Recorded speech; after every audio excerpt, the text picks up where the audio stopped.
Hi, this is Usha. Welcome to Rathod's Science classes.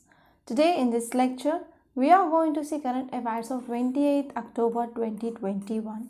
In this lecture, we are going to discuss 8 topics which are very much relevant to UPSC. So let's get started with our discussion and let us try to see topics that we are going to discuss in this lecture. So first topic is about India seeks vaccine loans from ADB Asian Development Bank and AIIB, that is Asian Infrastructure Investment Bank. So this article will be important from our economy, which mainly comes under GS paper 3, and here you need to focus on some important facts regarding this Asian Development Bank and as well as AIIB. And next one is center wants to keep birth and death database. So actually one important act which mainly deals with this birth and death database is present, but now center want to come up with some changes in that. So this will be important from our governance point of view, which mainly comes under GS paper 2. And next topic is about don't use a new law to justify LAC moves.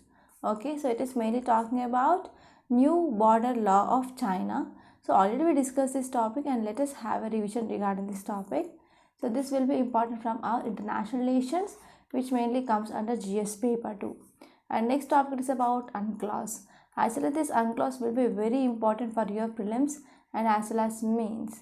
So here this topic is important from our international relations, which comes under GS paper 2. And next topic is about AY 4.2 variant. Okay, 4.2 variant. It is a new variant of this coronavirus, which is one important reason for spreading of cases again in UK. So this will be important from our health point of view, which mainly comes under GS paper 2. And this article will be important from prelims, not from mains. Next topic is about healthcare. So in yesterday's lecture, we studied about Pradhan Mantri Ayushman Digital Health Mission. So this article is also regarding that itself. So what are the points yesterday we discussed? So most of those points are repeated. So I suggest you to, if you didn't watch yesterday's lecture, so please watch yesterday's lecture. In last article, we discussed about the Ayushman Bharat Digital Health Mission. So this article will be important from health, which mainly comes under GS paper 2. And next topic is about Pegasus. So Pegasus, which is seen recently in news because Supreme Court is taking this case, and Supreme Court which mainly said that a committee to be laid down and that committee need to be seen into this Pegasus issue. So this article will be important from our polity point of view, which mainly comes under GS paper 2. So here in this lecture, we are going to discuss about what is this Pegasus and what are the facts regarding this Pegasus, because long ago we discussed about this topic. So many of students, they forgot about this topic. So whenever we are discussing background and some details regarding this Pegasus, it will be helpful to you to recall that topic, and as well as it will be also as part of our revision as well. And next topic is about India-Russia relations, especially in energy sector. So that will be very important from our international relations, which mainly comes under GS paper 2. So these are some important topics that we are going to discuss in this lecture. So let's get started with our discussion and let us see first topic. Title says India seeks vaccine loans from ADB and AIB. Okay, so ADB it is Asian Development Bank, AIIB is Asian Infrastructure Investment Bank. So here India, which is mainly going to get vaccine loans from this ADB and AIB. So here this article will be important from your economy point of view. So now let us try to see this topic in a very great detail. First, let us try to see context. If you see context, it mainly says that Government of India, our Government of India applied loan from this Asian Development Bank and as well as AIB. Okay, our Government of India applied loan from this Asian Development Bank and as well as Asian Infrastructure Investment Bank. So why loan? Mainly to procure vaccines. India applied loan. Okay, so mainly to get 667 million doses of COVID-19 vaccines. So Government of India applied loan for this Asian Development Bank and as well as AIB. So if you see some important details, if you are talking about this Asian Development Bank, it is Manila based. So Manila, which is capital city of which country? Let me know in comment box. Okay, so it is a Manila based bank. And if you are talking about this Asian Infrastructure Investment Bank, that is AIB, it is Beijing based. Okay, it is Beijing based bank. So if you are talking about this ADB bank, okay, Asian Development Bank, so here biggest shareholders will be US and as well as Japan. So US and Japan, they are the biggest shareholders in this Asian Development Bank. And in this AIB here, okay, AIB, it is Beijing based bank.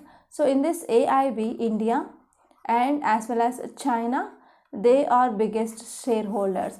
So this will be important, and this might be potential prelim statement as well. So if we're talking about this ADB, it is expected to lend about $1.5 billion.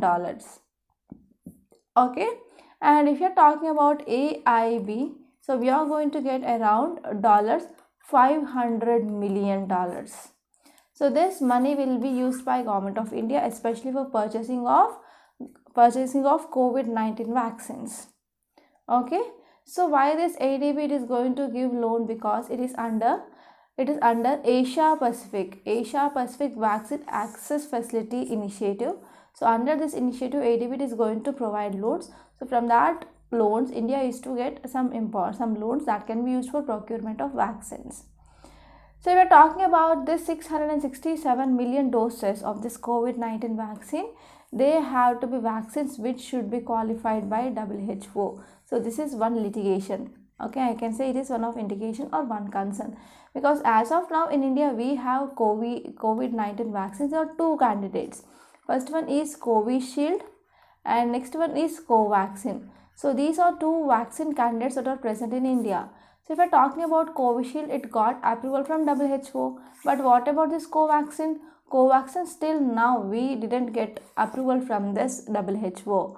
So here what happened, whenever date it is coming, they are mainly postponing this date. So actually this Covaxin used to get emergency use authorization approval from WHO, I think 3-4 months back, but we didn't get that. So next final assessment that will be done on November 3rd, and we have to see whether Covaxin get this approval from this WHO or not. Okay, so this is one cause of concern here. So now let us try to see some facts regarding this Asian Development Bank. So if you're talking about this Asian Development Bank, so it is a regional development bank. It is a regional development bank, and this bank mainly established in year 1966. And if you're talking about members, there are about 68 members. And if you're talking about India, it is a founding member of this Asian Development Bank. Okay, so out of these members, so 49 members they are from Asia and Pacific, and 19 members they are from outside. So what is the important aim of this Asian Development Bank? So this regional development bank aim, it is to promote social and economic development in Asia and Pacific region. So its important aim, it is mainly focusing on social and economic development in Asia and as well as Pacific region. Okay, so if you're talking about biggest stakeholders in this Asian Development Bank, so this article said that is USA, and second one is Japan, and third one is our China, and fourth one is India with 6.3%, and later on it is Australia. So these are the details according to 2019 data. So according to this 2019 data, it mainly says that USA, which is mainly holding 15.6% of total shares, and Japan is also sharing 15.6% of total shares. So here first 2 year is USA and as well as Japan, and third will be our China with 6.4%. India share it is 6.3%, and Australia share it is about 5.8%. And if you are talking about headquarters, which is located in Manila, so this Manila, which is located in our Philippines. So answer for your question, it is here. Okay, Manila, it is capital city of Philippines. And now let us move on to next important thing, that is AIB. So AIB, it is Asian Infrastructure Investment Bank. So it is Asian Infrastructure Investment Bank. In short, AIIB. Okay, AIIB stands for Asian Infrastructure Investment Bank. So this bank, it is a multilateral development bank. It is a multilateral development bank, and the important aim or mission of this AIIB is to improve social and economic outcomes in Asia and beyond. So if we are talking about number of parties, there are about 57 founding members of this Asian Infrastructure Investment Bank, and headquarters it is located in Beijing. Okay, so if we are talking about aim it is to invest in especially sustainable infrastructure, and is mainly focusing on other productive sectors. For example, it mainly aims to connect people, it mainly focusing on services in the markets, etc. So if we're talking about membership, there are 100 members as of now. So 14 of G20 nations, they are mainly present. Okay, so these are some important facts that you need to remember regarding this topic. Now let us try to focus on next topic. It is about center wants to keep birth and death database.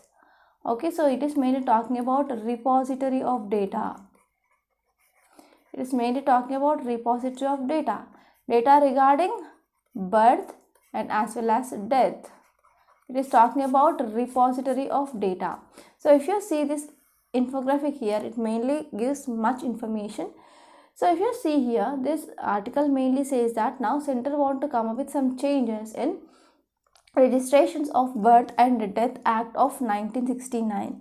So why? Because this amendment mainly says that there is a need of chief registrar. So this chief registrar need to be appointed by the state government, and here this chief registrar, he or she should maintain unified database. They need to maintain unified database at state level, and this should contain data of birth and as well as death. Right? So this is the thing which mainly said. So if you're talking about context, it mainly says that center mainly proposed amendments to Registration of Birth and Death Act of 1969.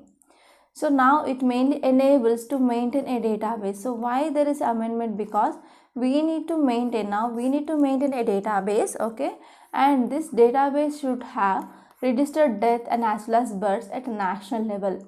So because of this, now center mainly proposed amendments to this 1969 law. So if you're talking about some important details, it mainly says that if you're talking about present registration, so how it is happening? So present registration will be done by local registrar. Okay, local registrar will mainly go for registrations of birth and death. And yet this local registrar will also be appointed by state itself. And now this new amendment which is mainly proposed that chief registrar. Okay, so we need a chief registrar, and this chief registrar should maintain a unified database, and this database should be maintained at a state level, and whatever the data it is mainly generated here, that should be integrated with this national level.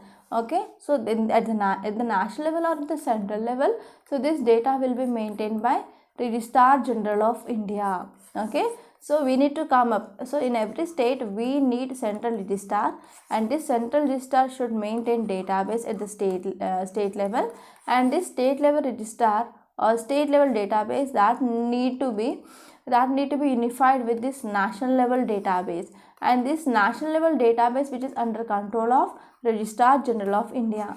So this is the format.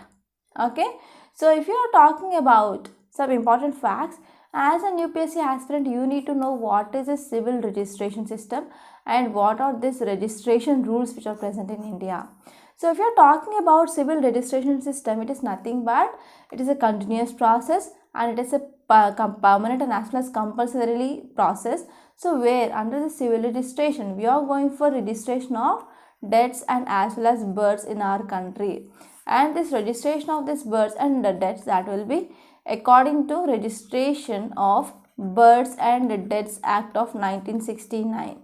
Okay, so this act mainly compulsorily provides that there is a need of registration for both birth and as well as death. Okay, so if we are talking about some important facts, why we need this type of registration?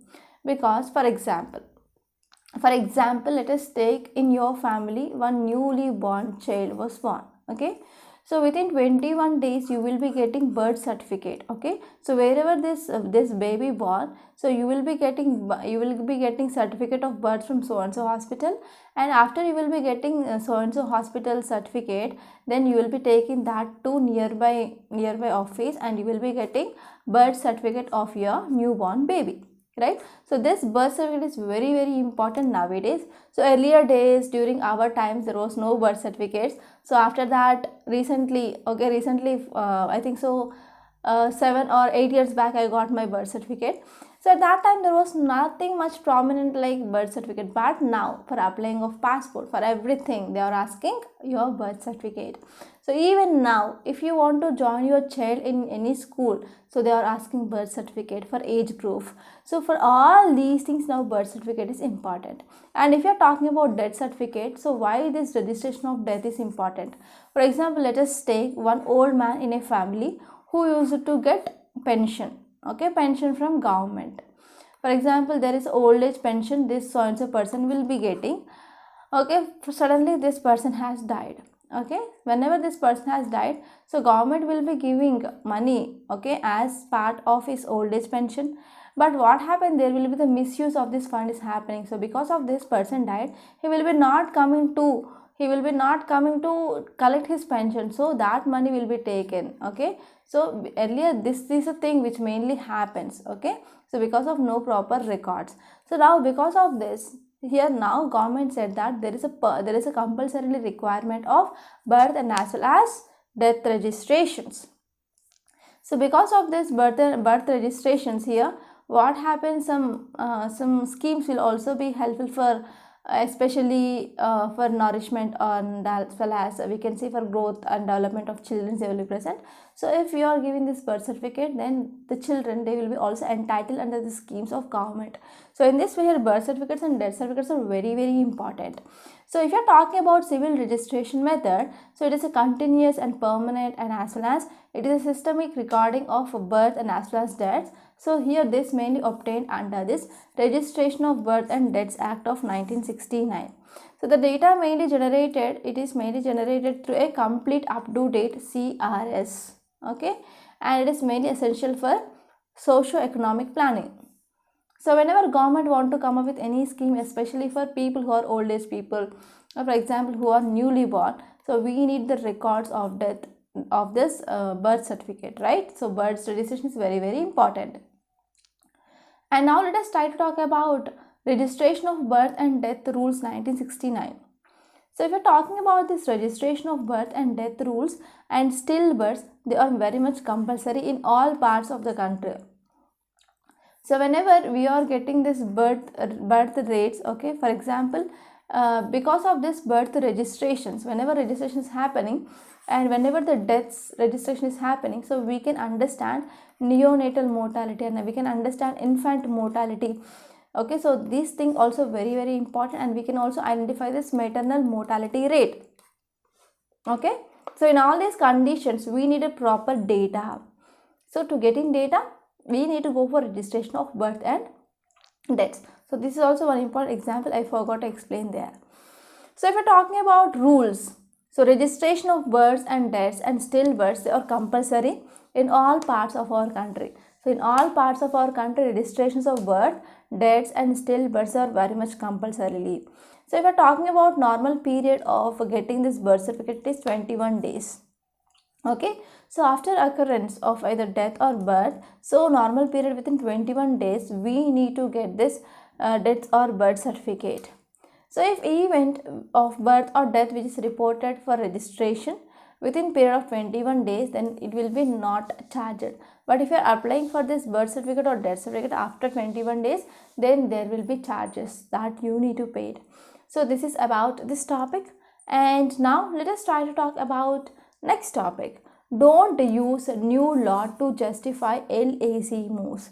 So actually we know that, so across this LAC military standoff that is happening since May 2020 onwards.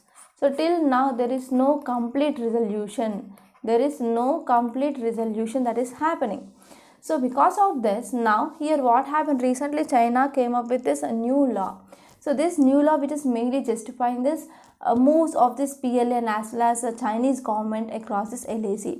So if you see this infographic, which is mainly giving some information, right, according to this new border law, we are going to discuss that in very great detail. So this article will be important from GS paper 2 under international relations. So now let us try to see this topic in a very great detail.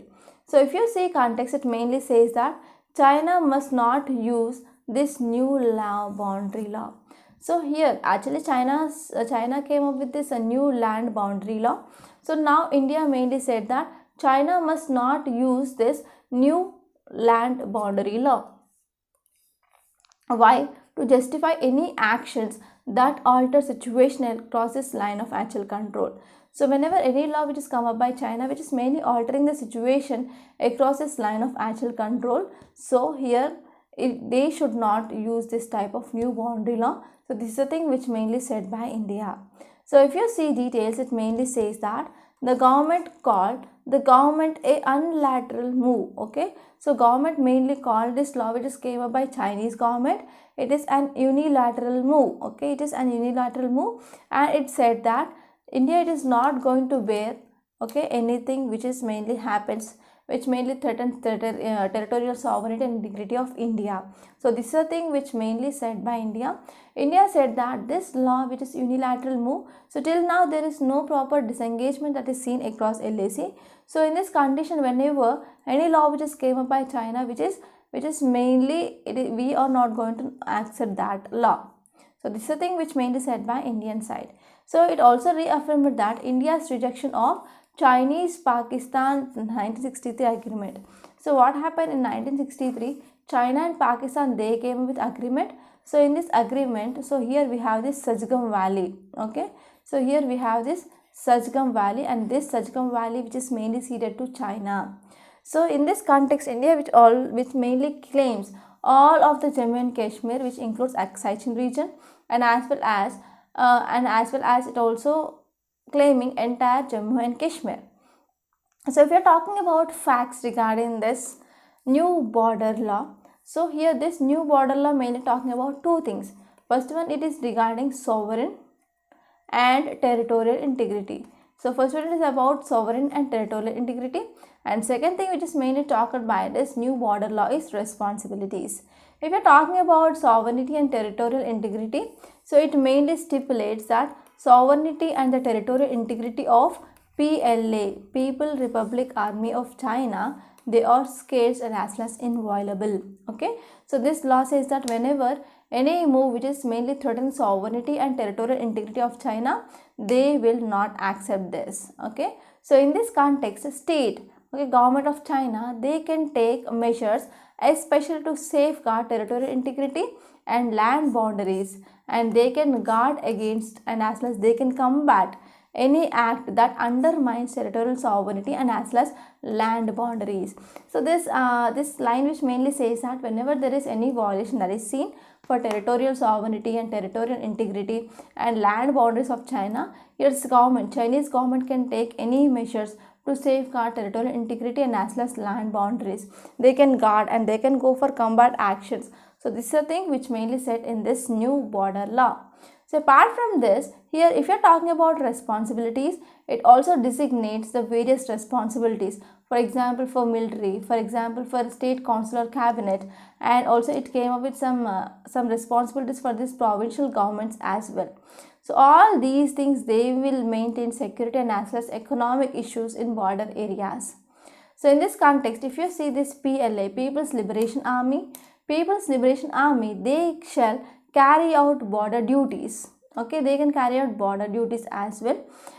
And next one is state, the government of China, they shall take measures especially to strengthen their border defense, and they can go for support, for example economical support and as well as social development, as well as they can open up in borders and they can improve public services, infrastructure, etc.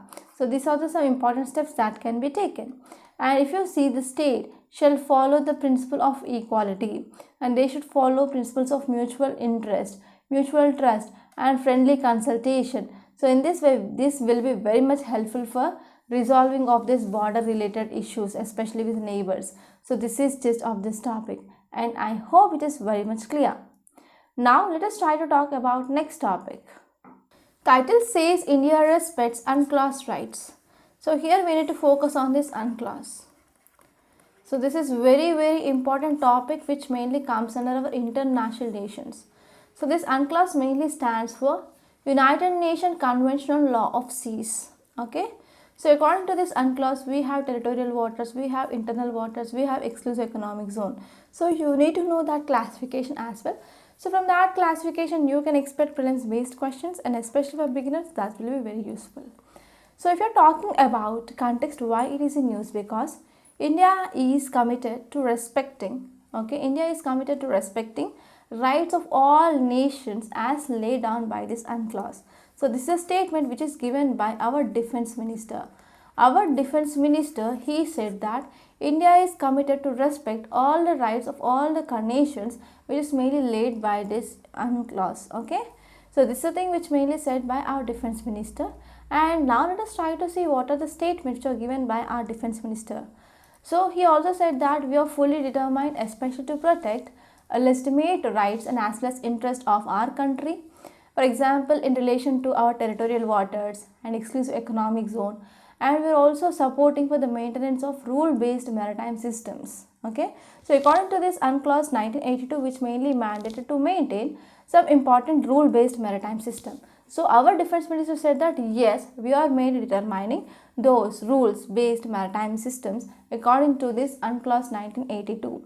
So apart from that, he also stated that so there is increasing of competition over resource that is seen in maritime area. So because of this increasing of competition for these resources, there are also increasing the threats. For example, terrorism, for example, piracy, for example, drug trafficking, and as well as climate change that is seen. So for these challenges, we need to fight not by a single country, but we need a cooperative response of countries which are mainly sharing maritime boundary, such that we can fight against this challenges like terrorism, piracy, drug trafficking, and as well as climate change, etc.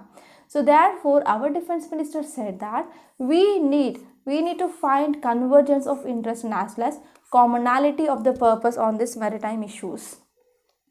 And he also said that we need to be aware regarding evolving nature of competition for resources, and as well as we need to also focus on contestations, that means competition in this Indo-Pacific region as well.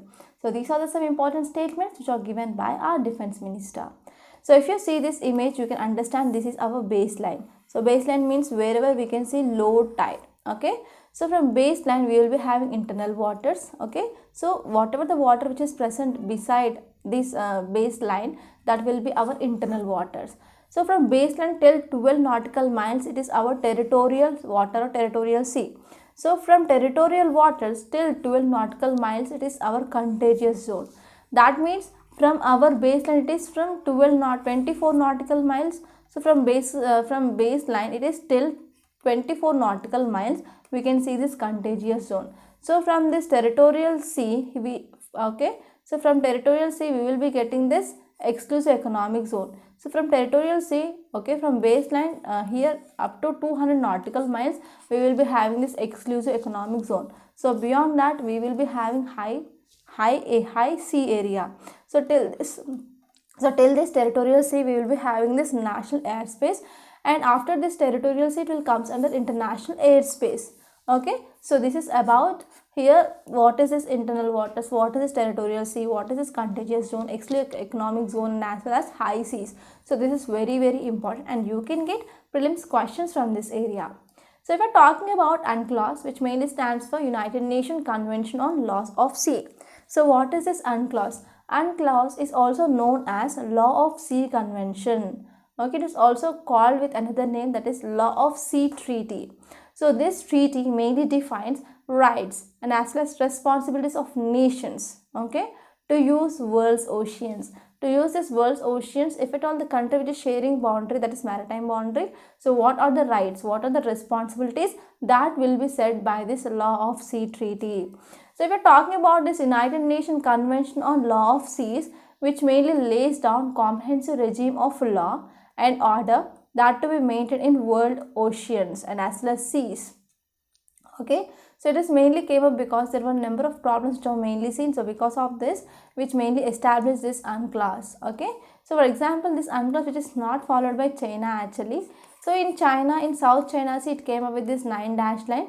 So it mainly crashed by this UNCLOS, but even China which is not follow the UNCLOS here, but India which is mainly follow and give respect to this UNCLOS. So now let us try to see next topic. It is about AY 4.2 infrequent in India. So this is a new variant of this coronavirus which is mainly responsible for spiking of cases in UK. So this article will be important from our health, which mainly comes under GS paper 2. So now let us try to have a discussion. If you see context, it mainly says that the latest mutation of coronavirus variant, and this variant is AY 4.2, which has been mainly linked to rise in cases in UK. Okay, so here because of this new mutant virus, okay, new mutation of virus variant, that is AY 4.2, which is mainly linked to increasing of number of cases in UK, and here INSOCOG mainly found it is infrequent in India. So if you're talking about some details, AY 4.2, which is responsible for slowly increasing of number of cases in UK according to Public Health England. So Public Health England said that, so due to this variant there is increasing of cases that is seen, and also presented that multiple other countries also seen in travelers to UK from large number of countries. So from UK also there is a spreading of this variant that is seen. So if you see this article, which mainly says that it is not clear that where and when this AY 4.2 originated. So it is a one important cause of concern now. So the characteristic variations of this mutation that is seen especially in spike protein. So in spike protein, so there is virus which mainly mutated. So now let us try to understand what is the meaning of this virus variant. So this variants of a virus which have one or more mutations. Okay, so which mainly has one or more mutations, and by this we can differentiate from the other variant which mainly in circulation. So why there is mutation? Whenever there is changing in of sequence of DNA, that will leads to mutations, right? So why this mutations which is mainly seen in virus? Mainly to adapt, okay, mainly to adapt. And whenever this virus which is mainly entering from one person to another person, so they will come across different type of environment, right? So because of this, that will lead to changes. And now let us try to talk about next topic. It is about Ayushman Bharat Digital Health Mission. So if you are talking about title, it mainly says that strengthening healthcare. So yesterday we discussed about most of the details which are given in this article. Now just we need to focus on what is the way forward which is given here. So this article will be important from our health again, which mainly comes under GS paper 2, and this topic will be exclusively important from your mains. So if you're talking about this India's health system now, due to this COVID-19 pandemic, which mainly exposed several weaknesses in our India's healthcare system. So due to this COVID-19, which mainly exposed, there are several weaknesses in our India's health system. So if you're talking about primary care, for example, so if you're talking about primary care, it is mainly underfunded because there is shortage of staff that we can see, there is shortage of equipment, there is no proper availability of drugs, that is medicines, and there is no proper infrastructure, no proper beds. So these are some important problems that we faced in this primary healthcare. And if you're talking about urban primary health care, so they are not still emerged as an active program in many states. So due to this COVID-19 pandemic, so we know that, we understand that these urban primary healthcare centers also, they are having lack of funding, there is no proper infrastructure, there is no proper staff, etc. And if you're talking about district and medical college hospitals, they also suffer in shortage of specialist doctors, and as well as they also having shortage of staff, etc. So these are some important problems that we are mainly exposed due to this COVID-19 pandemic. So during this pandemic, so finally hospitals, they are not assuredly provide affordable care, and as well as they didn't deliver vaccines in large parts of our country. So initially when we started this vaccination drive, so vaccination only given first in only government hospitals but not in private hospitals. So if you see the prices in private hospitals also very high than compared. Okay, so because of this, here mainly we can understand there are many loopholes in our healthcare system. Okay, so if you're talking about this new scheme, that is Ayushman Bharat Digital Health Mission, so which mainly altered by the experience of the first wave of this COVID-19 pandemic, and because of this government mainly proposed to increase budget in our healthcare sector. So not only this, but even 15th Finance Commission also recommended for strengthening of our urban and as well as rural primary healthcare centers, and we need to get a proper and stronger surveillance system, and we need to focus on proper laboratory capacity as well. So these are some important things which are mainly suggested by our 15th Finance Commission report. And not only this, so because of this, now government came up with this Pradhan Mantri Ayushman Bharat Health Infrastructure Mission, okay, which mainly recently announced. So in this, it is mainly focusing on coming up with the health and wellness centers, especially in the primary areas, especially the primary healthcare centers in rural areas, and even it is mainly focusing on this health and wellness centers even in urban areas. Okay, and they are also focusing especially to extend this scheme for this primary healthcare services in India, because these primary healthcare services can also tackle some other non-communicable diseases like hypertension, diabetes, mental health, etc. So because of this, we need to focus on this primary healthcare services. And also they are focusing on this microbial surveillance as well. So because of this, they are going to get 4 regional National Institute of Virology, and they are also focusing for establishment of lab centers. Right, so these are some important things. Already we discussed about some important features of this mission in yesterday's lecture. So if you're talking about need, what can be done here? So here we need to go for train, and as well as we need to deploy a larger and better skilled healthcare infrastructure and healthcare workforce here. Okay, so this is the thing, and to provide training, we need to establish training centers. And this one is public health expertise, they will be needed for programming design. So for proper efficient implementation of program, we need proper design, proper delivery, proper implementation, and proper monitoring of many sectors that will have finally impact on health. And finally here we need proper financing as well. So we need to proper give some budget allocation for this mission, such that we can strengthen our India's healthcare system. Okay, and whenever we are having this type of missions, that will be mainly helpful for our decentralized decision making, and people will be partnered in this primary healthcare, so such that we can strengthen our national connectivity in this healthcare system. So this is just of this topic. And now let us try to see next topic. It is about our Pegasus. Okay, Supreme Court mainly ordered. So why it is in news? Because if you see context, Supreme Court ordered an independent probe mainly to see into possible use of this Israeli spyware Pegasus, and also it ordered for efficient interventions to protect citizens from unlawful surveillance. So from unlawful surveillance here, people need to be protected. So because of this, now Supreme Court ordered a probe mainly to do research and to investigate this Pegasus issue. So this article will be important from our polity, which comes under GS paper 2. So now we are going to discuss about some facts regarding this Pegasus. Already we discussed those facts long ago. So if you're talking about this Pegasus spyware, it is a type of malware. So it mainly classified as a spyware. So this Pegasus, which enables law enforcement and as well as intelligence agencies mainly to remotely and as well as covertly extract data from virtually and as well as any mobile devices. So this Pegasus, it is a malware. So this malware can be used by law enforcement agencies and as well as intelligence agencies. So these intelligence agencies or law enforcement agencies, they can remotely and as well as they can covertly extract data. Okay, so extract data mainly from virtually, or we can say by using any mobile devices, we can go for extracting of data. So the spyware Pegasus can gain access mainly to devices without knowledge of users. So without knowledge of users, Pegasus spyware, they can get access to the devices of users. Okay, and after getting access, then it can gather personal information. Okay, and this personal information will be transmitted to software to spy. So if you're talking about this Pegasus, it mainly comes under a zero-click attack.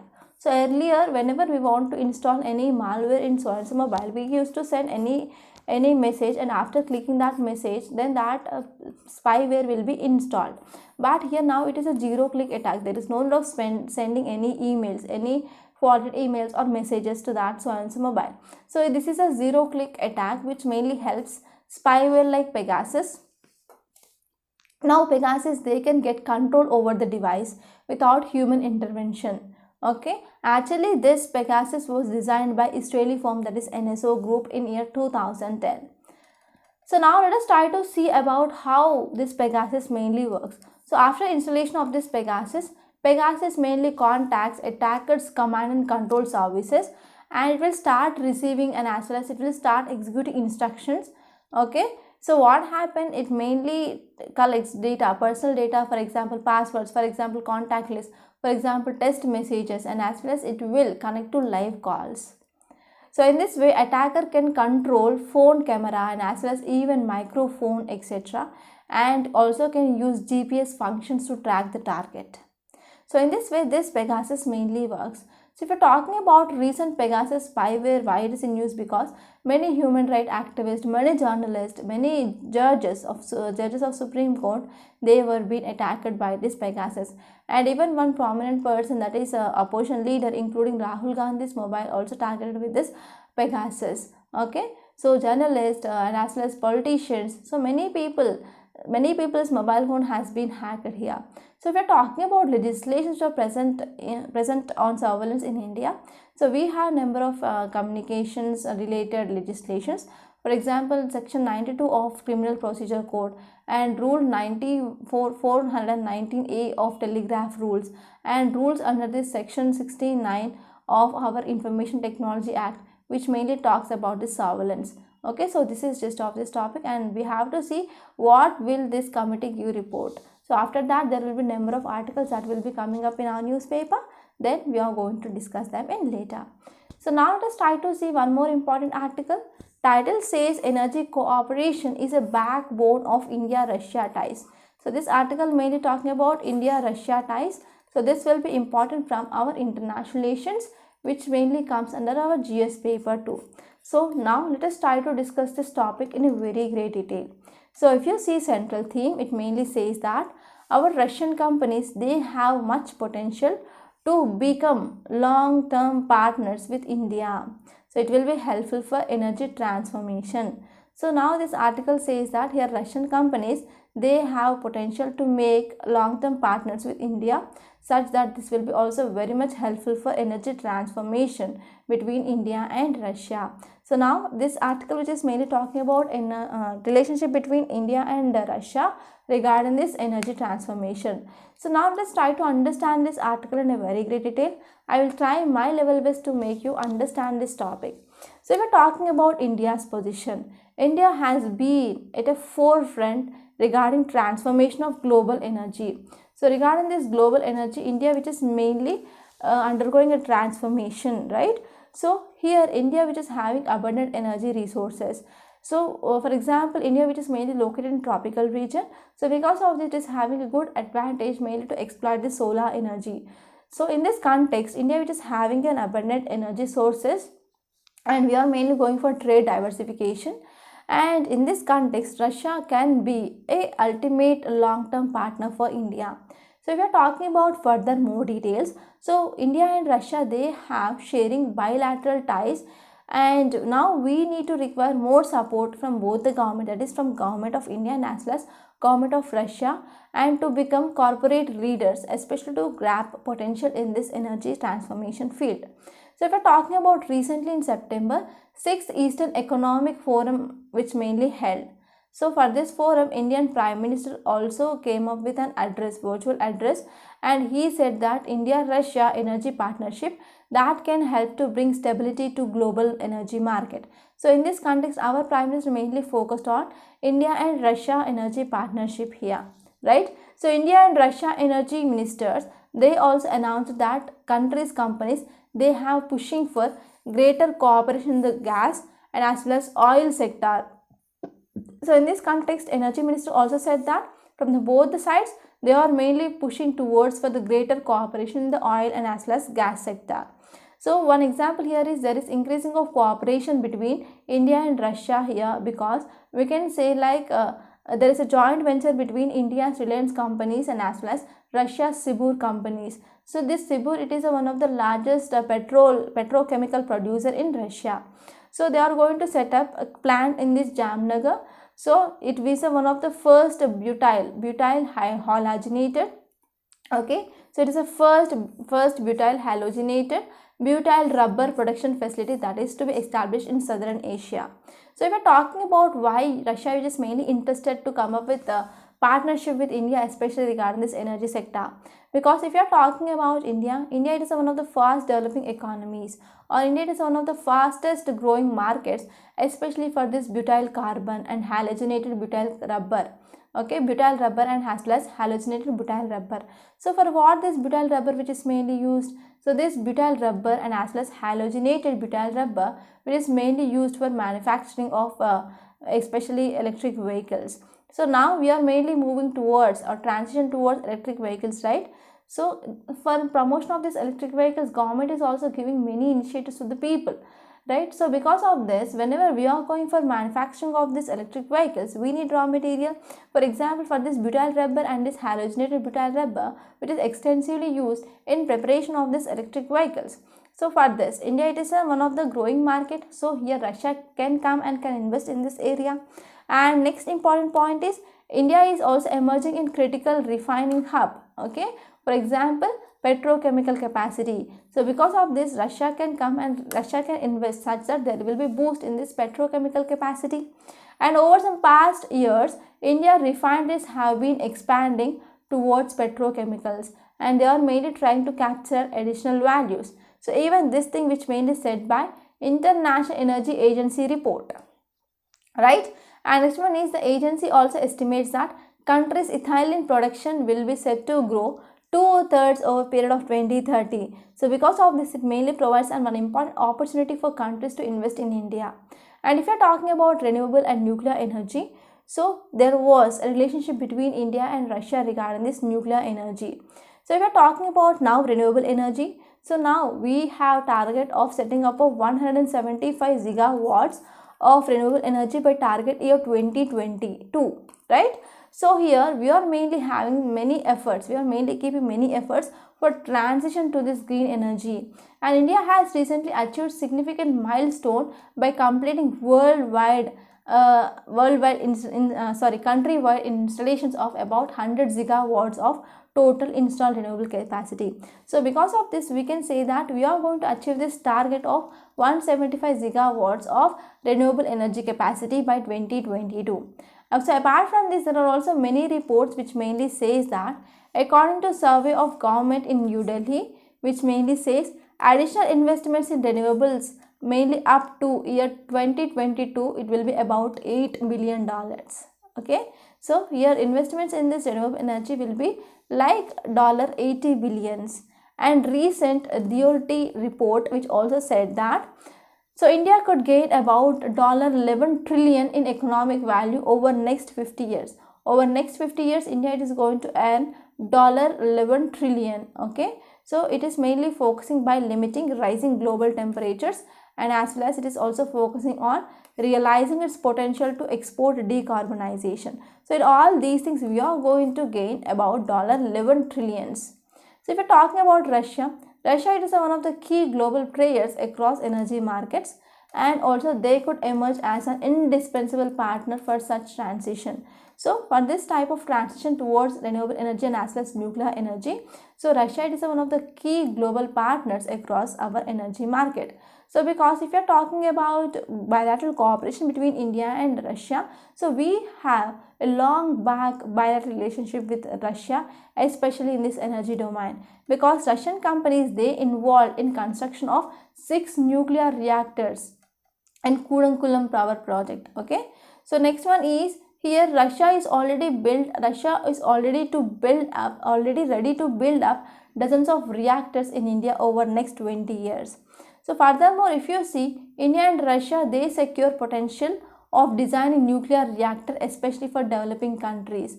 So in this area, we can see there is a promising area of cooperation between India and Russia. So apart from this, what is the need? The need here is the current bilateral exchange rate that need to be accelerated. So whatever the bilateral exchange rate that is there, especially in this field of energy transformation, we need to accelerate. And if you see here, one important cause of concern regarding India's energy here is still now we are mainly dependent upon this coal. Okay, coal remains India's most important source of energy production, but this coal production is not safe for our environment. So this is one cause of concern.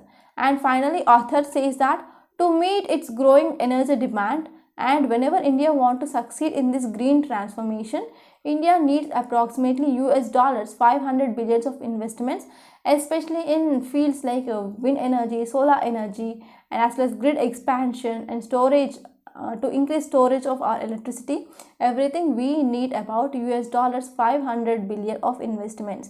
So therefore, we need to make some efforts such that we can expand our partnership with Russia, so that we can say that Russia will be a good partner for our energy transition, okay, energy transformation. So this is gist of this topic, and I hope it is clear, right? So by this, I'm concluding today. I hope you enjoyed this lecture.